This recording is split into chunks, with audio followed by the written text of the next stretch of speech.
bullshit hour.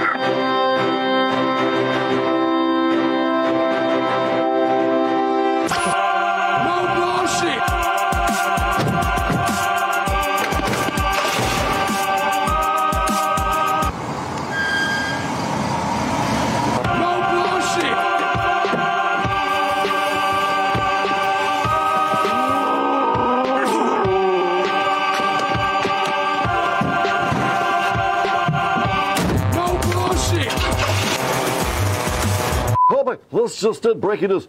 No more bullshit. No more bullshit. No bullshit.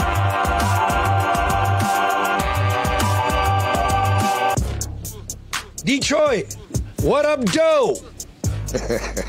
Hollywood, California. Sup? New York City. How you doing? Chicago, Illinois. Orale. Bonjour to all my friends and relatives out in Indian country. Seattle, Washington. Dude. Lebanon, Kansas. Morning. Atlanta, Georgia. Hey, girl. Shanghai, China. Ni hao. Warsaw, Poland. Dzień dobry. Welcome in Stockholm, Sweden. Hi, Copenhagen, Denmark. London, England. You're right.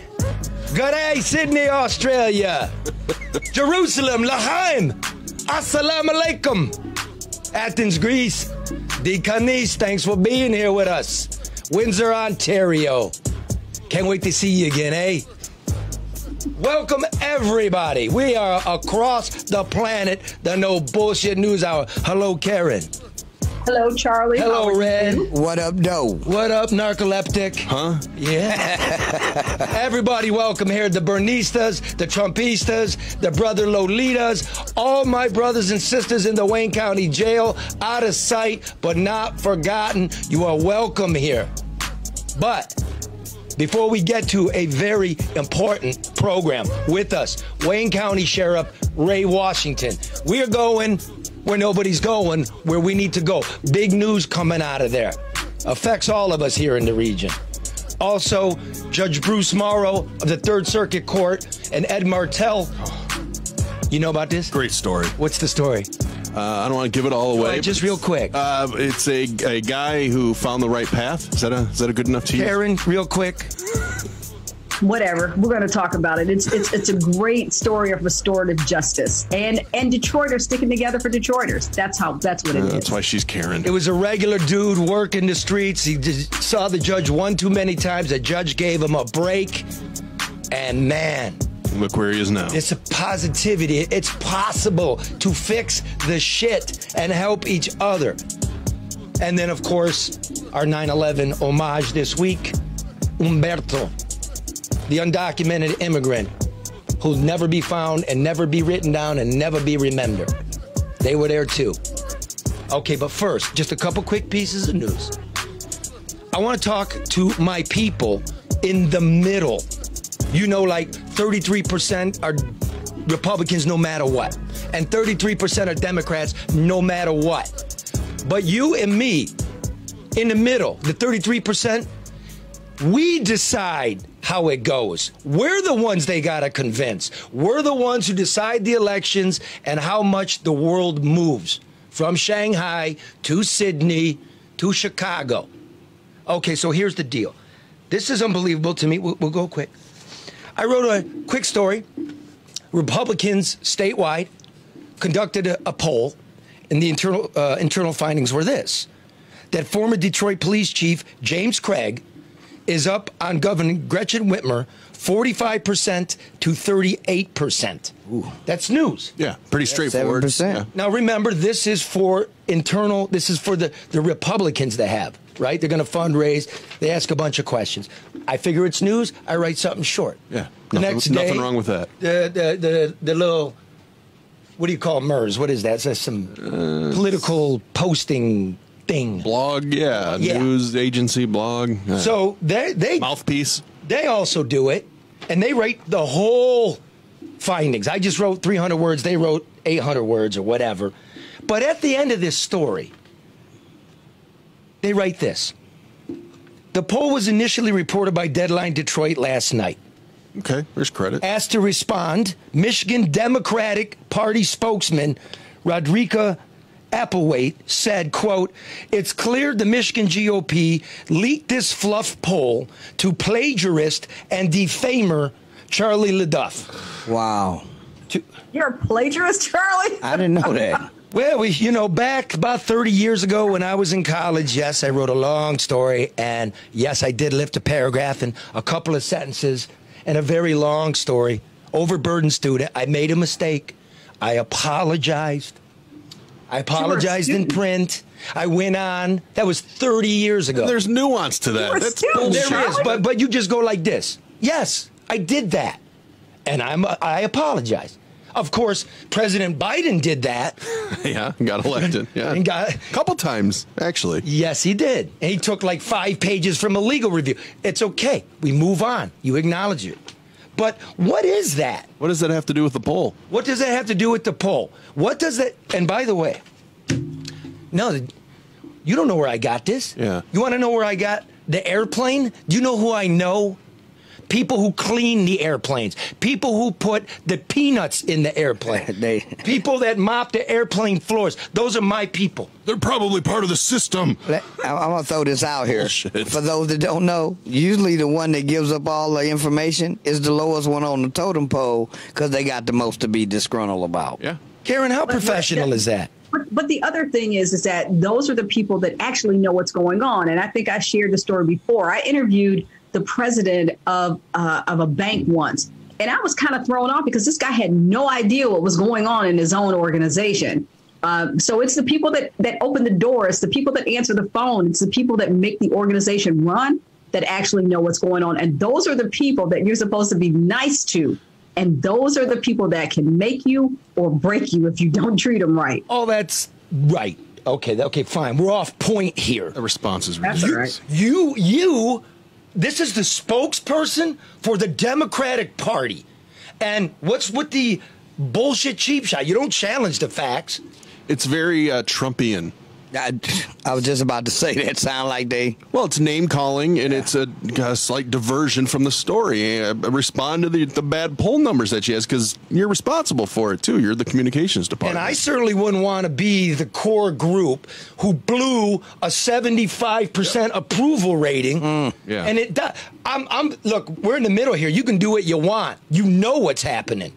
But it's Bush League. Yeah. Bring it. Yeah. Bring it, because here's what's going to happen.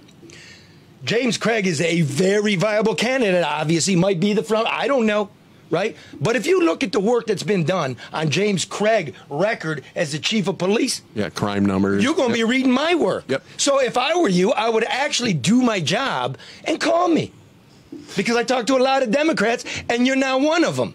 It would have been nice if they should have responded with their own internal polling, because I'm sure they know what those numbers are. So maybe they match up all too well for them, and it kind of freaks them out. And what's with the $20,000 FOIA tab? All right. To get this information on these nursing home numbers. Still coming. Call all the names you want. All the names. But here, and then I'll move on. That is bullshit. That is some shit. And why would MERS print that without calling me? That's okay, Lansing. Bring it. Clicks. We're for the people. We're for the people. Yeah. Oh, by the way, James Craig, male, Republican. Oh, man, I tore him a new ass for 8 years. Mm-hmm. Right? Everybody listening to this program knows that. It's going to be a fun election. Oh, it is. Oh, definitely. I will state from the Michigan Democratic Party Code of Conduct. Just real quickly. I want to hear this. Judge Bruce Morrow is listening intently. He likes codes of conduct and whatnot and so forth. I quote, "Any form of discrimination, bullying, or harassment is prohibited and shall be subject to appropriate corrective action. Such action may include censure, suspension, or removal from office or the organization." Now, let's define bullying according to the Michigan Democratic Party Code of Conduct. Bullying, an action or series of actions intended to demean, intimidate, or humiliate an individual. And I can see you're hurt by this. Bullying can be verbal, physical, or social. It includes, but is not limited to, name calling. Yep. Come on, grow a set. Come on, Democrats. That's weird. I voted for Whitmer. What are you thinking? When the government stinks, we're pointing it out. What is this? What is this? I thought that's what you're supposed to do when it's the person you put in there. Hey, I put you in there. You're not doing your job. I thought that's how that's supposed to work. You need to stop, Charlie. Okay, now finally, speaking of abuse. Before you do that, though, can I throw this out there right quick? Share, share, share. This show is too informative, too much going on. If you're watching, share. Seattle, Washington. Share, share, share. Hollywood, California. Share, share, share. London, England. Share, share, share. Right. Okay, now, big scandal at the University of Michigan. Bo Schembechler, the famed coach, his son, 3 players held a press conference yesterday. Awful. Just talking about the abuse meted out by what's the doctor? Dr. Robert Anderson. Robert Anderson, yeah. Multiple years. Multiple years. 69 to 89-ish. Bo knew. 99-ish, sorry. Bo knew. Bo knew, yeah. The athletic director knew. Mm-hmm. People knew. Over 800 victims, they say. So, I'm not a cancel culture guy, but you don't uphold molesters and people that allow it to happen. I'm sorry. Now, here's the thing. You all know I walked onto the wrestling team for, about a half a semester. Mm-hmm. And then I became a Michigan football cheerleader. Yep. I had physicals from this doctor. I called my friend who was on the cheerleading team when Harbaugh was the quarterback. Mm-hmm. And I said, I won't say his name. I go, dude, didn't we get physicals from the guy? He goes, yeah. Do you remember when I tore my stomach muscle and I told you he shoved his finger up my ass and was fondling me? And he goes, we're all in a circle going, well, what the fuck with this guy? I go, no, I don't. He goes, you said it happened to you. I go, what? He said he was playing with. I said, I did. What were we doing? We were all scratching our heads. Well, I don't remember. You blocked it out. Well, to be honest, if you want to talk about how young boys grow up, when you're in high school and you got to take that physical. Oh, yeah. I remember in high school. We used to laugh, the cough. Yeah. And we all had a line up. Remember, you all had a line up? Remember, Did you guys do that? Oh, yeah. And you all dropped them at once? Yeah. And then the guy came by one after the other? Yeah. Did you think that was fucked up? It was weird, but you accept it because it's a doctor. And that's what Nasser's victims said? Yeah, but no fingers went in my butt. No, I don't remember that. Yeah, I went to DPS. They didn't do that in DPS. And from the stories I'm hearing, thank God. That's because you didn't play no sports, Red. That's okay. Chess club was fine and ROTC was great. You can pull a hernia in chess club. And you more than once you sat on a rook. I know that. No, he preferred bishops. Check. No, but listen, it's a moral outrage. It's a complete awful failure, and it's an embarrassment. I don't even listen. I don't even watch. Look, these are young men and women, teenagers. I don't even understand the whole industry surrounding it. Just let them play, let them have fun. It's supposed to build character, and it's become everything but character building. I'm so against this. Take the fucking statue down. Well, while they bringing, the doctor and Bo up, I think everybody in the surrounding administration needs to be held accountable for this, because basically they set up a culture where the victim has nowhere to really go and get a resolution. But Red, this was like a decade and a half ago, before the last guy died a decade and a half ago. Mm-hmm. Everybody's gone. Right. Well, do you really think that culture has changed, though? I mean, that's the thing. It's not just there. I mean, people still feel like they have to give in, like Mark said, because they're a doctor. People overlook it. That's the culture that still exists. People are not taught or encouraged to challenge or question authority.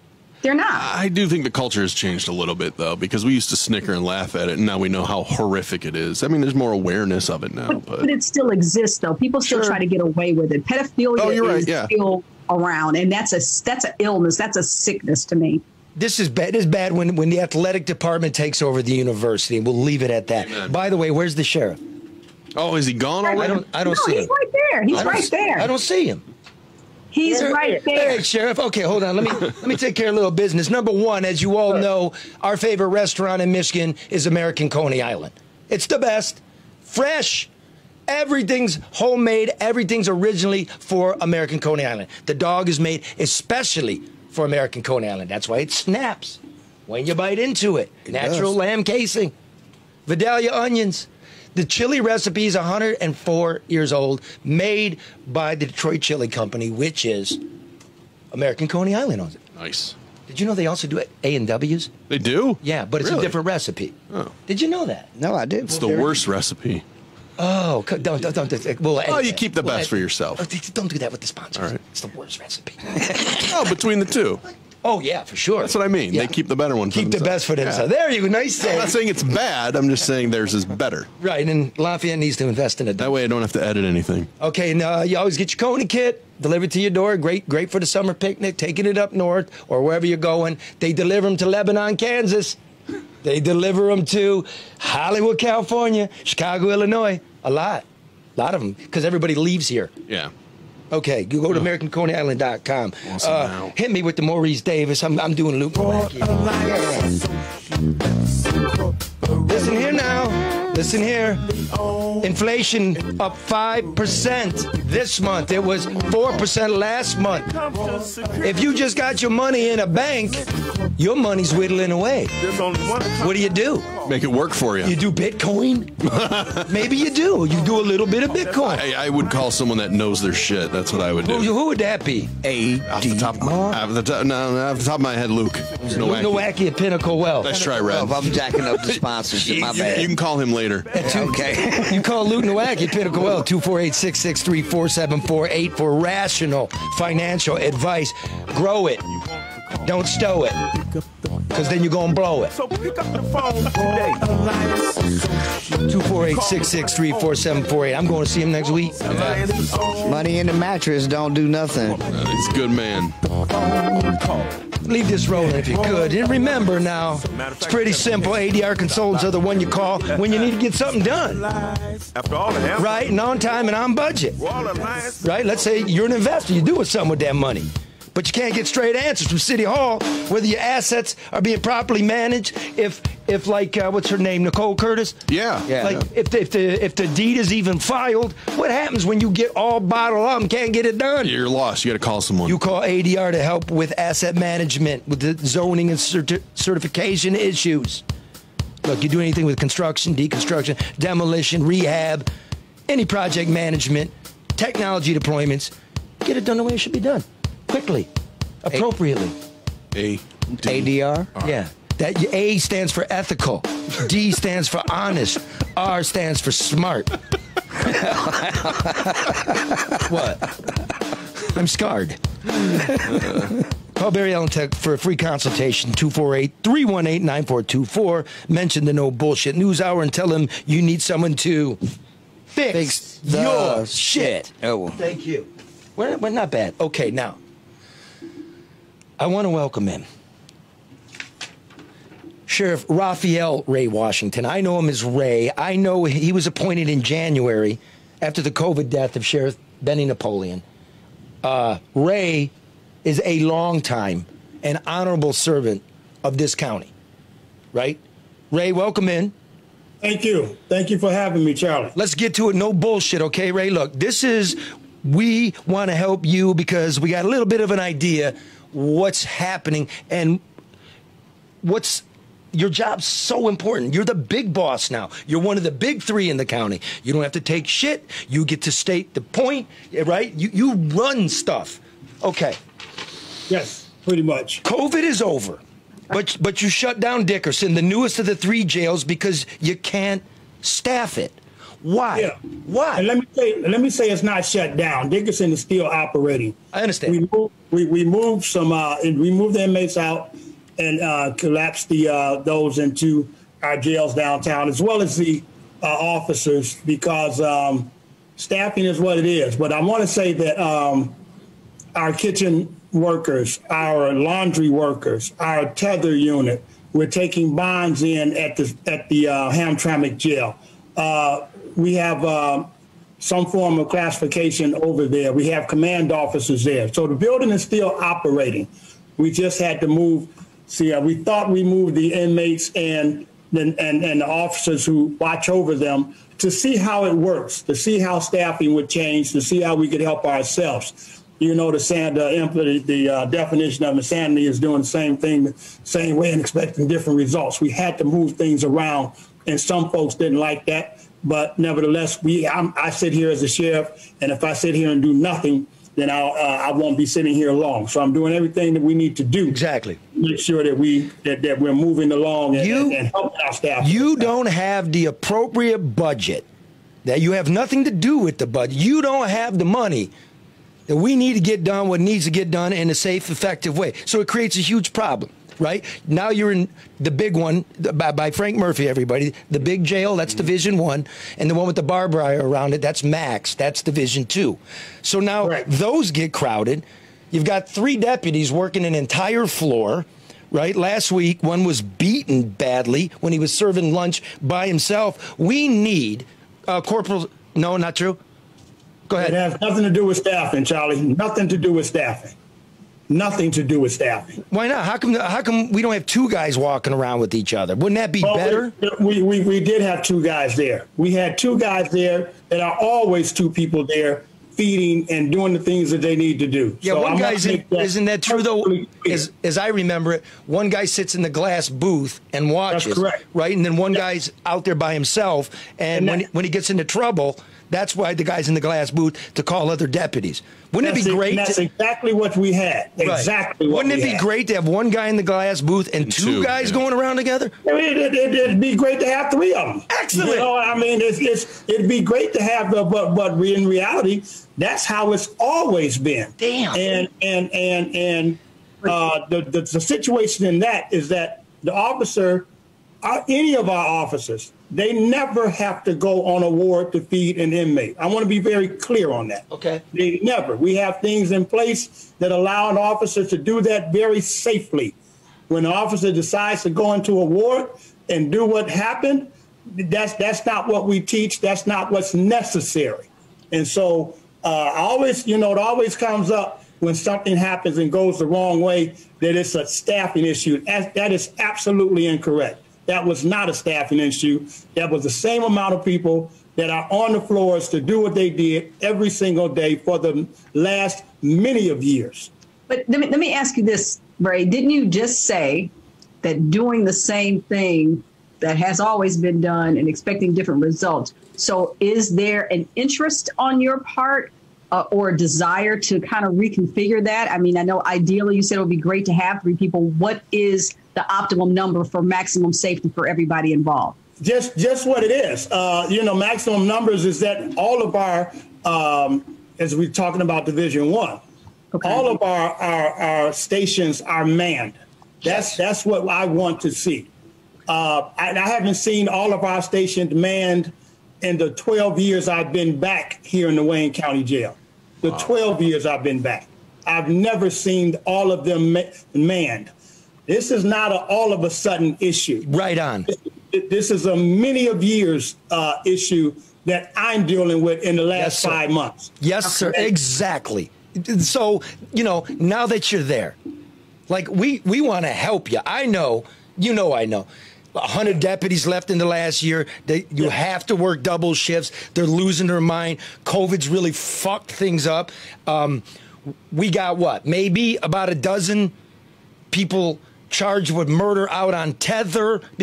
You know what I mean? Mm-hmm. Remember the shoot 'em up on the freeway? Oh, yeah. That guy was material witness to murder. He's on a tether. I don't know why he's driving around. And then somebody pops out of the top of an SUV and lights him up on the freeway that my mom drives. Ray needs, how much money did they send the county? $500 million? They sent the city $800 million. They sent the state $10 billion. How about giving Ray $100 million so we can have human infrastructure? Would you like $100 million, Ray? I love it. I love it. I mean, I'd love some to see where our entry level salary is even more. And let me say this, Charlie, because I think it's very important. I've had very brief conversations with the CEO. I've had conversations with other members of the CEO staff. They get it. And they're doing the best they can. I believe that, because when somebody looks me in the eye and say we're going to try to make it right and we're going to do everything we can, I believe what you say. And so the CEO has been the sheriff. Grew up in the sheriff's office. He's done more in the sheriff's office in his career than he's done anywhere, I believe, in government.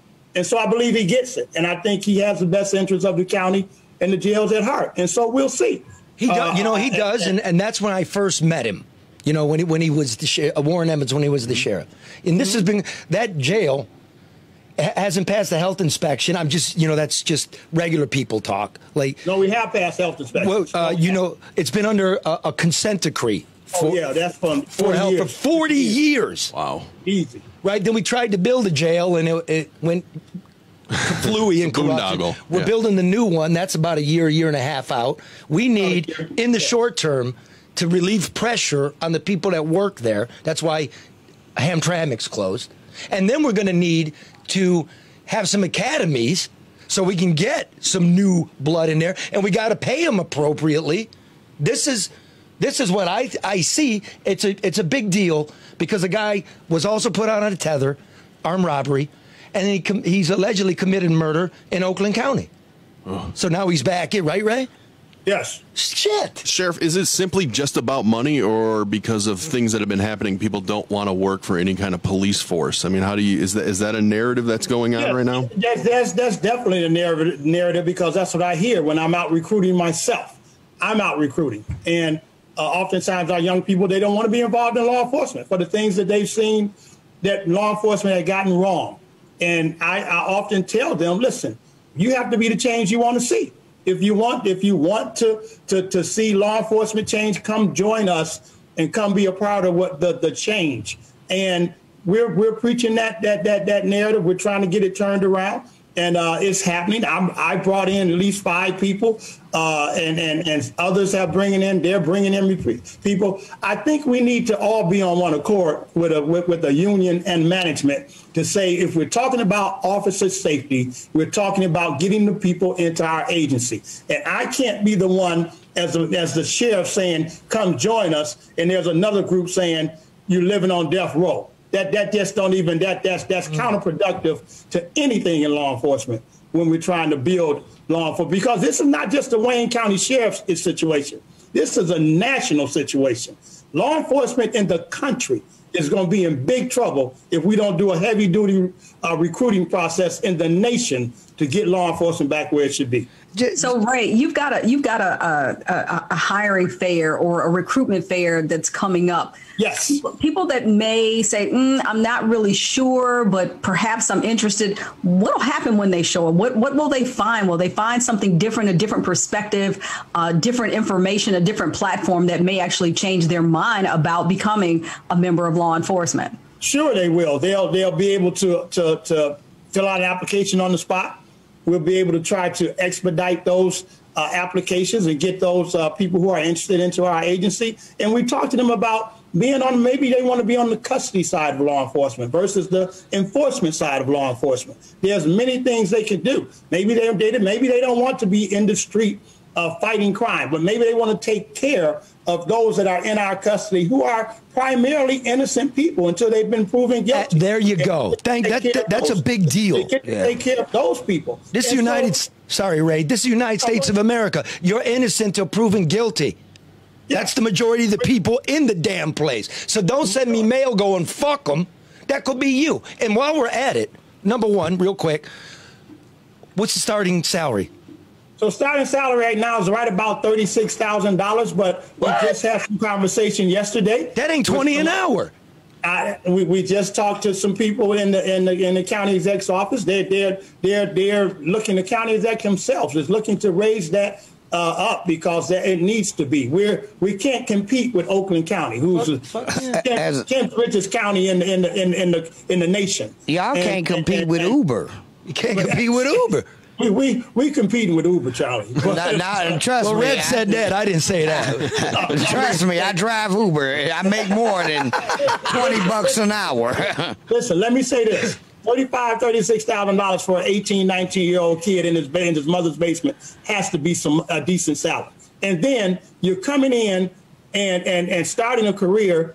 A career is what we want it to be and you're working some overtime because we're going to have to work a little overtime till we get to where we want to be. Now we're moving up to $45,000, $50,000 for an 18-year-old.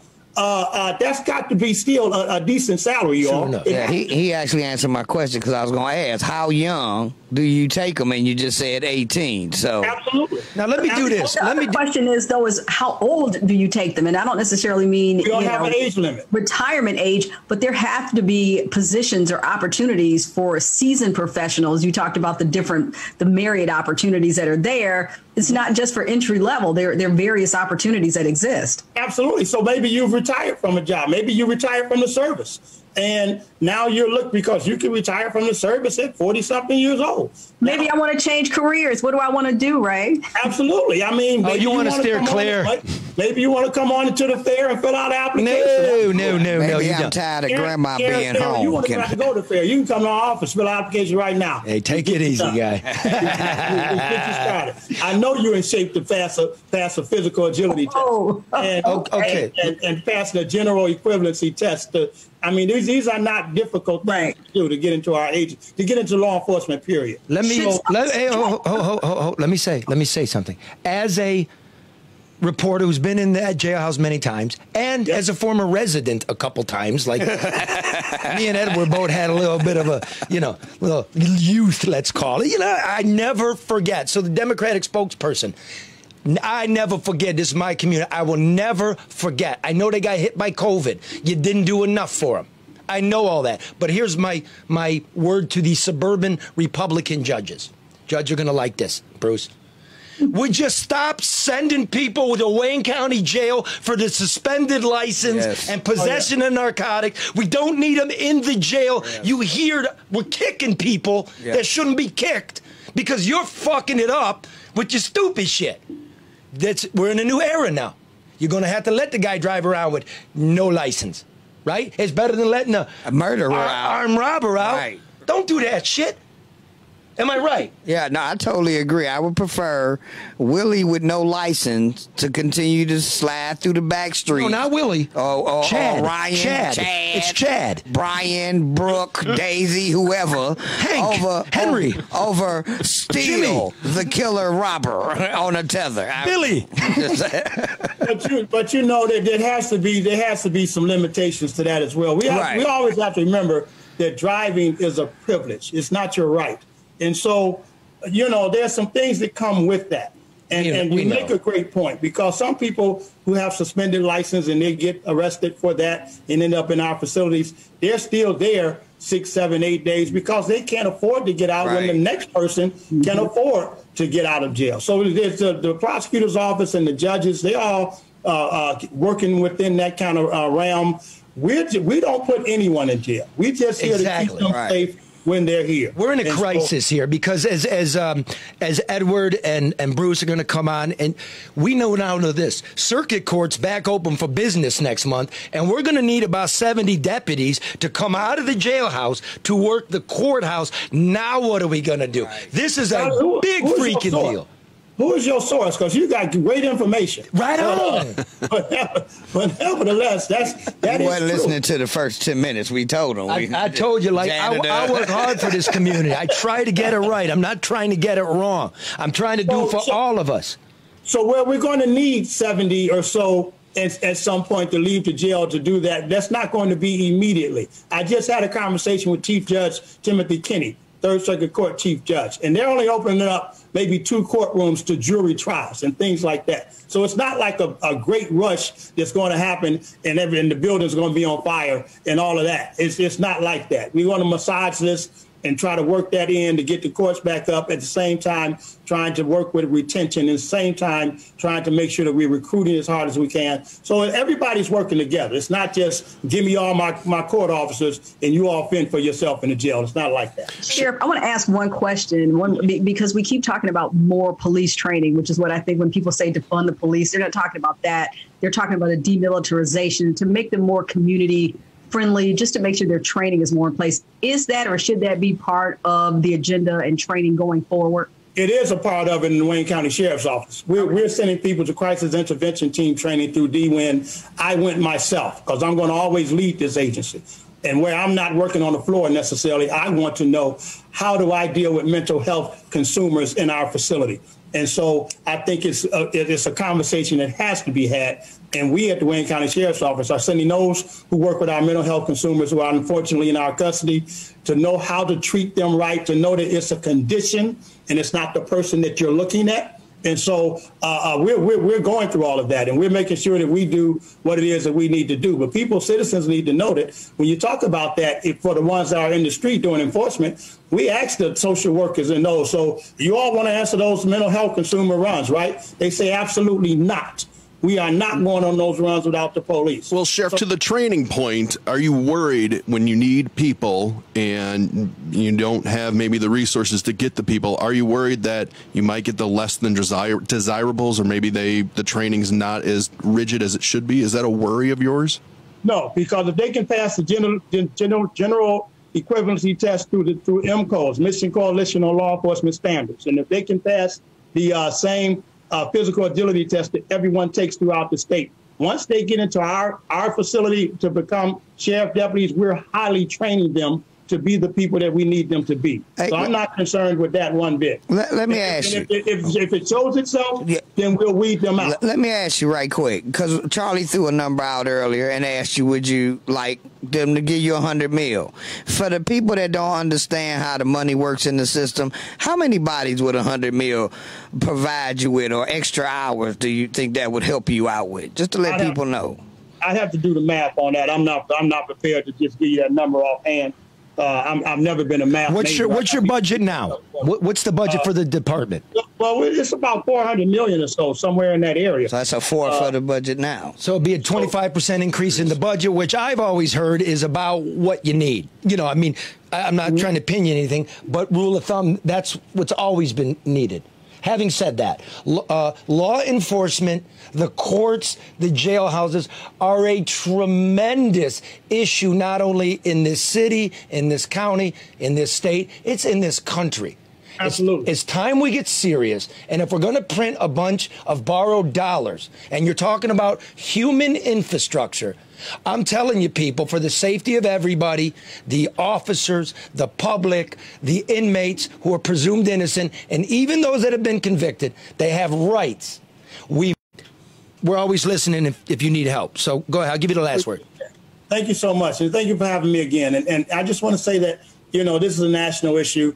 I'm concerned with Wayne County, obviously, and we're looking to hire people. I think that's how we help ourselves. We're looking to even put in some incentive programs for our officers to try to get people in. We're looking to talk to whenever we can talk about money and how we really make that work, to give officers incentives to even now. For me, an incentive is getting me a brother or sister in here to help me do the job. That's enough incentive for me. But some people need monetary incentives and pushes. And so I'm trying to even talk with the county exec's office about that. How do we incentivize some things that make people want to go out and bring other people in? So we're doing the work. We're doing the work that we can do. It's matter. Our numbers are not what we want them to do, but I need you to know that our inmates are safe, that our officers, we're trying to keep them safe. That's my job, and we're going to do that. And as we pivot and do some things differently to make sure that even with the numbers we have, that our members and our inmates are safe, that's what we will be doing.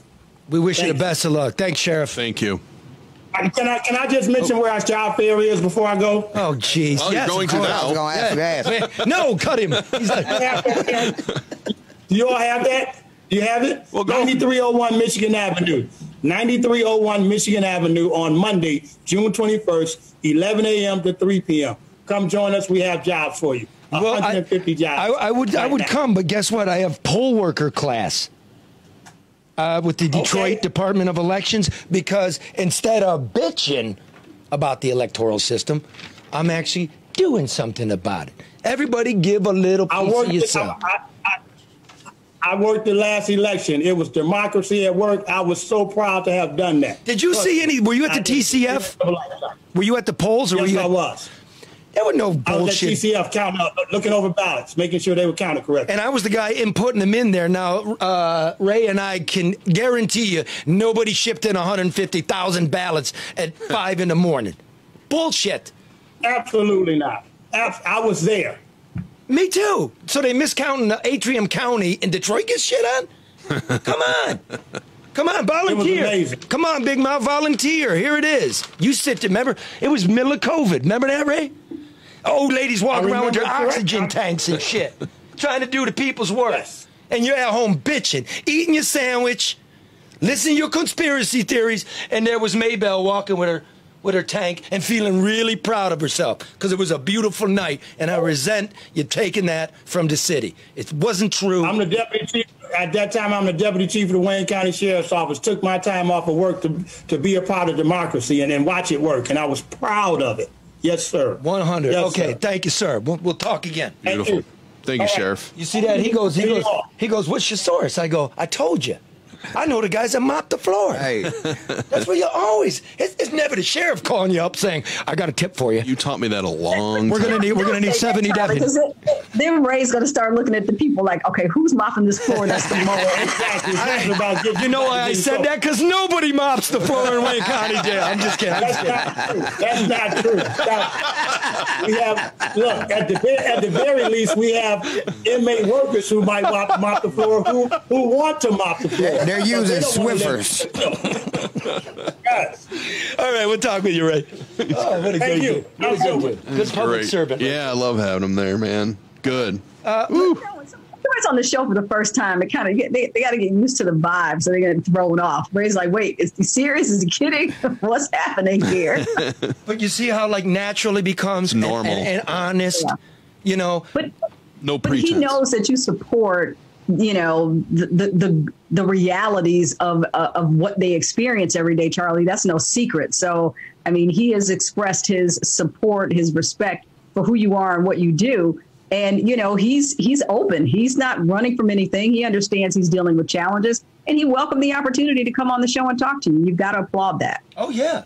Because look, unlike some of your other elected officials, but that's another story. Those are usually the executive suites. These aren't the judges, and these aren't the deputies and the sheriffs and the police officers. I think she's talking about the ones that won't answer the door, won't answer the phone, won't come on the show. I think she's talking about all those. Just dropping bullshit in the paper. Just fix the shit. Mm-hmm. Now, look, let me just here's the segue.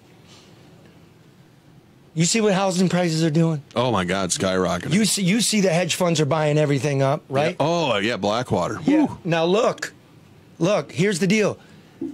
Interest rates are at historic lows. You got bills, you got equity. Now your house just exploded in value. You can refinance. Get your monthly note lower. Save yourself a couple months and take care of some bills. That's just smart math. That's how you handle an asset. Mm-hmm. Who do you call? I would call David Hall Mortgage. That's who I call because I believe in David. I trust David. They're responsive. You get great handling from David's people. They're immediate. You're not washing around. It's scary to do this, but it's smart to do it. If you want to be comfortable, you call David Hall Mortgage. 248-308-5000. 248-308-5000 or go to davidhallmortgage.com. It's real self-explanatory. Be smart for yourself. Then you can be smart for others. Love it. David Hall Mortgage. Share, share, share. I'm going to say that again. Share, share, share. Now, Karen. Yes. Would you introduce Yes. our next guests, Ed Martell and Judge Bruce Morrow of Third Circuit Court? I'd be honored to. These two gentlemen, to me, represent the very fabric of this community. Ed was always who he was, but he was using his talents, his interest, and his assets on the wrong side of the street. He found himself before Judge Bruce Morrow, who challenged him to redirect those talents to someplace else. He actually challenged him to direct them to a Fortune 500 company. And Edward, always enthralled and impressed by, the legal industry, said, I'm going to show him. And indeed he did. He went back to school. He went to law school. He was stellar in that path and ended up 16 years later before Bruce Morrow, Judge Morrow again, but this time to be sworn in as an attorney. It is a great story of two men who saw opportunity and interest and potential in each other shared their resources, their stories, their support. Judge Morrow did what so many people do, promised to do, but never do. And Ed said, hey, you know, I'm a hell of a guy, and I'm going to apply it to something more than just, you know, being in the street and constantly being in a courtroom on the other side of the law. Attorney Ed Martell from the Perkins Law Group, and the Honorable Bruce Morrow from Third Circuit Court. Eddie, unmute yourself, Eddie, please. Okay, so I think what Karen said was Eddie grew up rough. Eddie was punking out on the streets. He get caught cooking up some crack. He goes in front of Judge Bruce. The judge don't throw him in the can.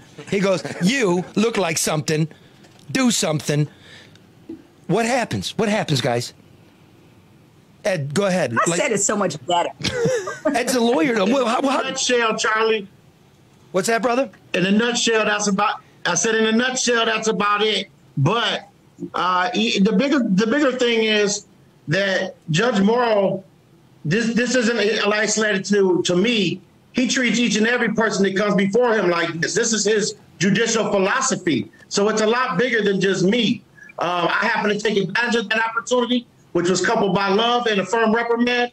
But this particular judges, and I had been in front of umpteen judges, most district courts in Wayne County at that time. And, you know, floating back to what our sheriff had just said, most of the time it was for driving without a license or nonviolent drug offenses. But flipping back forward, Judge Morrow's judicial philosophy is restorative justice. It's a rehabilitation component. And so, you know, I have to thank him, commend him, and encourage other judges to think like him.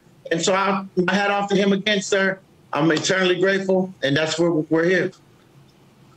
Bruce, why didn't you throw him in the can? Bruce, why didn't you throw Eddie in the can? I couldn't. That would go against everything, Charlie, that I believe in. I believe strongly that each of us, given the opportunity, can be a lot better than who we present ourselves at any particular time. When I looked at Edward Martell, I saw a man who had not been loved the right way and who had not been given opportunity and support. And I thought that I would be that guy that would try to make it work for him and with him. And Edward did the rest. He responded to the opportunity. He responded to the love. And like I said, you know, here he is today as a testament that it is love instead of throwing people in the can that can change you. Eddie, I think he just put down your mama. He just said you weren't loved the right way. I mean, you're going to take that shit from the judge? No, hey, with all due respect, my mother, she, you know, she was a strong, proud Latina woman. She is. You know, temptation to the street is a lot for young men, you know, and you hear what the wages are for incoming sheriffs. You know, that's the balance. That's the dilemma for us young men. You know, when we know we can make more money doing it the wrong way, you know, we need mentors and strong men like Judge Morrow, like Todd Perkins, and many others within our community that guide us in the right direction. I didn't have that growing up. Now I do. So, hey, Judge, okay, you gave Edward a chance. Did you mentor him through college and law school? Did you guys, did you have a relationship? Or did you say, I'm going to give you one more chance, good luck, son? We had a continuous relationship for the past 15 years. Wow. Ed would invite me to U of D to speak. He would call me. We would talk oftentimes if he was making a directional change. If he was in a relationship, he would ask for advice. Ed would give me advice. You know, we have a continuous relationship. So this was nothing new. When we talk about what I really tried to have an impact on, my impact came because I'm trying to reduce recidivism. And I figure that it starts with the judge. If you give a person the opportunity and support, you can pretty much help them so that they don't have to come back into the criminal justice system. It'll reduce the overcrowdedness, the dangerousness in the jail system, and it will make more productive citizens that Ed has shown us that he is. Ed made a point that he isn't the only one, and he isn't. There are people that I've sentenced and given opportunities to, that have written books, that have PhDs, that have been state representatives. You know, you give anybody an opportunity, I believe that they will show you how big they can be. And with some more support, we just grow with opportunity, love, and support.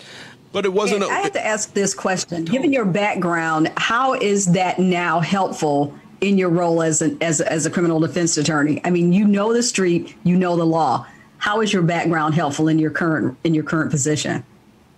I mean, undeniably, you know, I have the ability to familiarize with my clients, and you know, I don't look at people, you know, as far as, you got to understand from a criminal defense standpoint, we don't. You know, we're not fighting for innocence or guilt. We're fighting for due process out here. I look at everybody as if they're me coming through that door, you know, and I see the good in each and every one of us.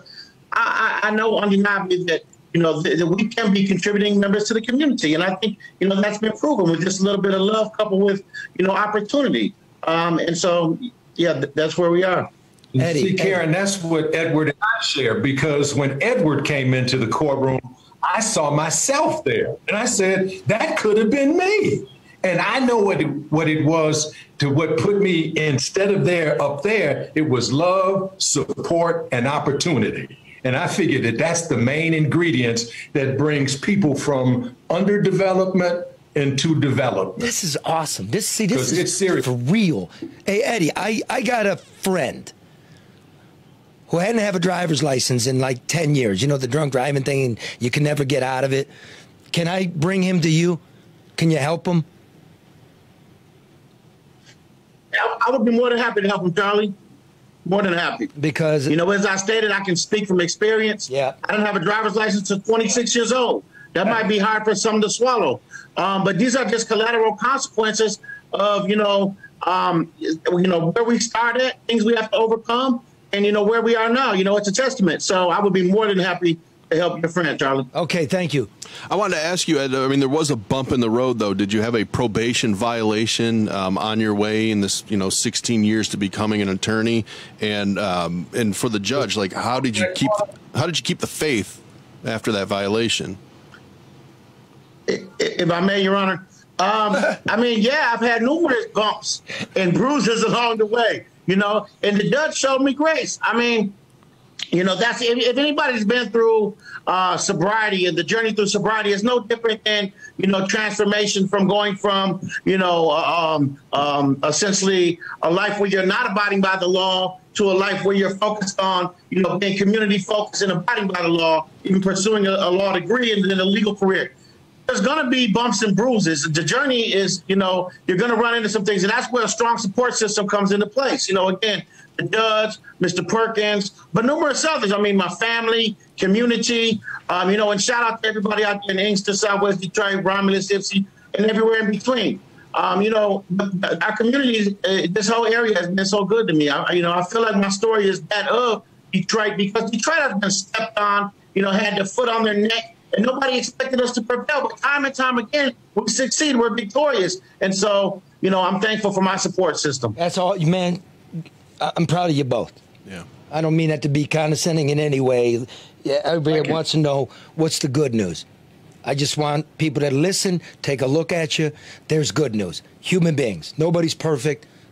Good news. I want you to stay with us because, it's the anniversary of 9/11 this year. It's 20 years. And nobody talking about it. I lived through it. I covered Ground Zero.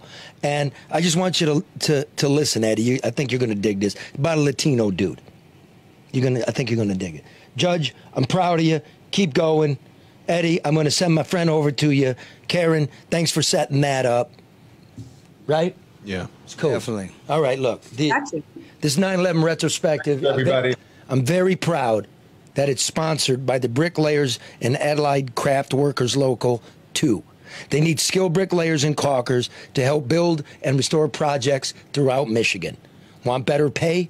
A real pension plan that won't run out? Fully paid health insurance, plus up to a $2,000 signing bonus? This is for real. Mm-hmm. Wow. It is hard work, right? Those of you who say you want to work and you got it in you, here, the Bricklayers. Don't wait. Good money, good benefits, man. The demand for skilled trowel trades is at an all-time high. They also have apprenticeships and free training opportunities for those looking to get started in a real career, a real one. Something I used to be a carpenter. I still drive by the church we built. I pointed out to my daughter. There's a lot of pride in that. That's cool. Start building your future now and go to bricklayers.org and just click Join BAC. That easy. Give it a sniff. I'm really proud that they would sponsor this. It's awesome. That's what's up. Okay, now this is from the time of 9/11. I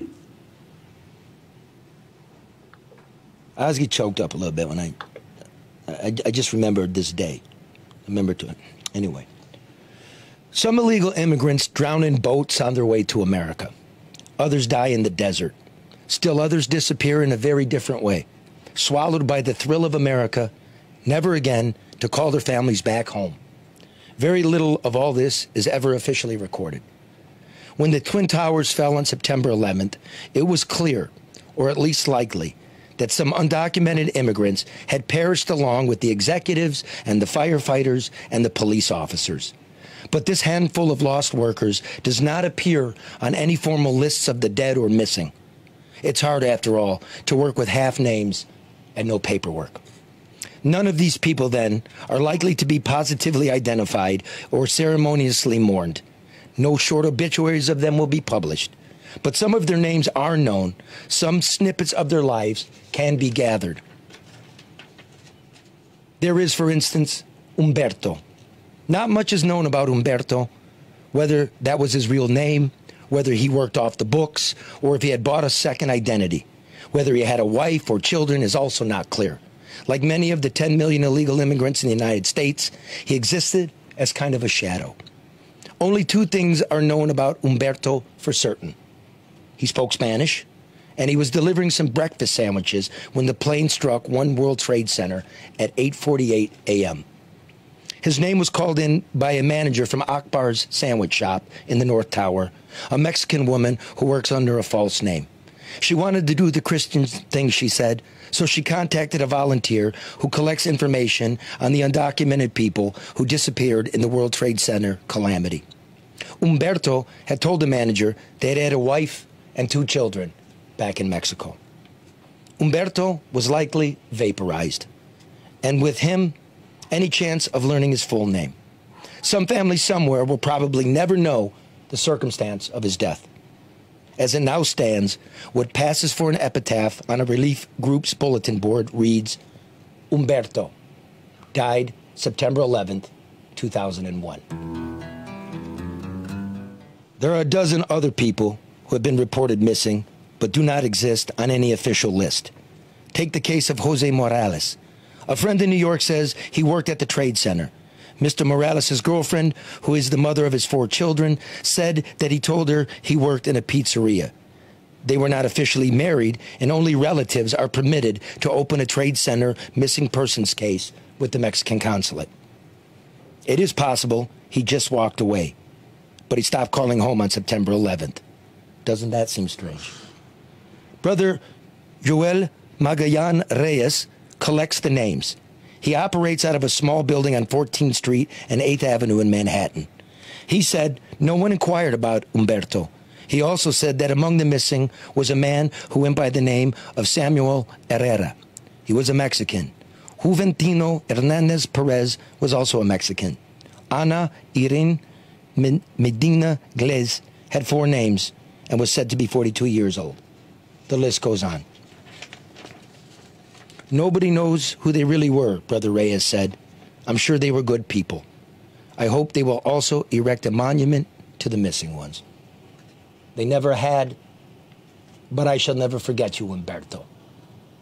Thank you for being with us. Try to love one another.